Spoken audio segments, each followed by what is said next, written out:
Los plaguicidas son unas sustancias químicas que se utilizan para eliminar insectos, pero también comprende eso unas plagas llamadas plagas así, que son unas, digamos, algunas hierbas que crecen muy rápido, ¿no? Entonces, que se utilizan mucho para mejorar la producción agrícola. Uno de los parámetros es la calidad seminal, ¿no? Porque nosotros trabajamos en el área de reproducción, nutrición, reproducción y genética. Queríamos ver en qué medida está afectando el proceso de reproducción en varones. Entonces planteamos un trabajo que se llama, proponía investigar los niveles de contaminación en varones, en muestras seminales en varones. Y lo hicimos eso en una localidad donde se utiliza mucho plaguicida, que es en el Chapare, en Villa 14. Y bueno, fuimos ahí a medir, hacer algunas pruebas, y estudiar todo el ambiente y cómo estaban manejando los plaguicidas y cómo le estaba afectando a ellos. Lo que me acabo de decir, en Villa 14 es un pueblo que es cerca de Villa Tunari, es tropical. Entonces, bueno, para empezar, como ya se sabe, hay muchas frutas, pero principalmente se cultiva coca, ¿no? Y frutales, ¿no? Plátanos, principalmente. Bueno, en ese tiempo estaba así, no sé si haya cambiado, pero en general los agricultores de ahí utilizan más en eso. Y para el cultivo de la coca justamente utilizan muchos plaguicidas, ¿no? Teóricamente habíamos leído bastante de los efectos de la contaminación y cómo se puede introducir a una persona, ¿no? Con el uso. En general en la literatura se habla más de ingestión, ¿no? Por la boca y muy poco por la piel, aunque sí es un lugar por donde se absorbe. Lo que nos sorprendió es cómo en el lugar cuando preparaban los productos, que son químicos fuertes, lo hacían directamente con la mano, sin utilizar medidas de protección, ¿no? Directamente con la mano, con un palito, movían. Venden los plaguicidas y todas las sustancias químicas en el suelo, ¿no? Como si estuvieran vendiendo naranjas o cualquier otro alimento. Luego, más que sorpresa, sí, lo que nos llamó la atención es que utilizaban muy poca protección los agricultores para fumigar. Es decir, preparaban, se ponían sus maquinarias, sus bombas de fumigación. Y la fumigación significa pues, que hace son micropartículas, ¿no? del producto que se expanden y se bombean. Entonces ellos, la única protección que utilizaban era una chalina o un pañuelito en su boca porque huele un poco feo y nada más, pero no utilizan, muy pocos utilizaban botas o algún traje especial. Entonces, bueno, de ahí era obvio que estaban muy contaminados, ¿no? Eso es lo que más o menos nos sorprendió en ese sentido. Creo que sí. Bueno, hay dos tipos de productos en general, unos que son los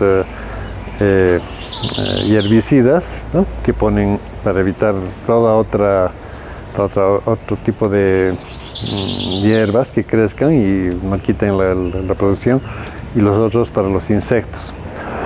Ahí hemos visto que mezclaban todo con todo. Entonces, ¿cuál es el proceso químico de esas sustancias? Son moléculas tóxicas, de empezar, porque matan a los insectos, y los insectos igual son vida. Entonces, igual pueden afectar al ser humano. Y esas sustancias químicas, una vez que se ponen a la tierra o a la planta, no desaparecen, no hay un proceso por el que se diluyan o desaparezcan, se quedan ahí durante mucho tiempo. Entonces quedan en las hojas, quedan en la misma planta y quedan en la tierra. Entonces lo que se hace es se cultiva la hoja, en el caso de la coca, tal vez se lave, cierta proporción puede desaparecer de la hoja en ese momento, pero no todo. Y muy pequeñas cantidades ya son tóxicas, ¿no? Entonces la persona que pichea no necesita tragar, simplemente que llegue a su boca, se disuelve ahí y pasa al organismo y se absorbe y se va a ir a depositar a diferentes partes, ¿no? Dependiendo del producto. Entonces, bueno, puede afectar al sistema nervioso, puede afectar a los riñones, bueno, dependiendo. Entonces sí queda ahí, ¿no? Y es peligroso. Como vimos en la investigación, a los espermatozoides les afecta de varias maneras, en su movilidad, etc. En las mujeres obviamente es muy difícil porque los ovarios en las mujeres que contienen los óvulos no pueden ser investigados directamente, pero teóricamente sí les afecta porque igual son células, puede afectar y puede esas moléculas grandes pasar fácilmente a las barreras de las células y quedarse en los ovarios o en los óvulos, ¿no? Probablemente esos óvulos no van a ser reproducidos y van a terminar mal, pero podrían también afectar, no se sabe con ciencia cierta, si podrían afectar en la división genética, que después en el momento de la unión con el espermatozoide puede tener alguna alteración en la reproducción, ya en la formación del mismo cuerpo, y probablemente genere abortos, y si no, por lo menos algunas malformaciones. Pero no hay un estudio que haya hecho el seguimiento, aunque sí se habla de malformación o el efecto que te pueden tener.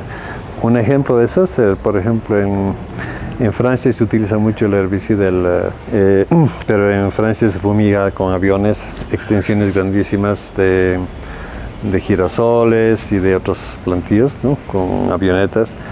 Y ellos han visto que la utilización de eso no genera malformaciones, pero sí la tasa de autismo, pero por lo menos hipotéticamente, había aumentado bastante en las regiones donde se fumigaba. Entonces, el efecto, hay una relación directa entre la utilización del plaguicida y una condición, en este caso en el sistema nervioso, ¿no? Que es el autismo. No está 100% demostrado, están ahí mucha controversia comercial porque los fabricantes dicen que no, pero las otras organizaciones que son más científicas dicen que sí. No es muy fácil demostrar. Sin embargo, es un ejemplo de cómo estas sustancias afectan no con malformaciones espectaculares, pero sí con alteraciones en la conducta, ¿no? Como en este caso del autismo. Lo que hemos encontrado ahí era que afectaba la movilidad, afectaba la forma, ¿no? La morfología del espermatozoide y reducía el número, ¿no?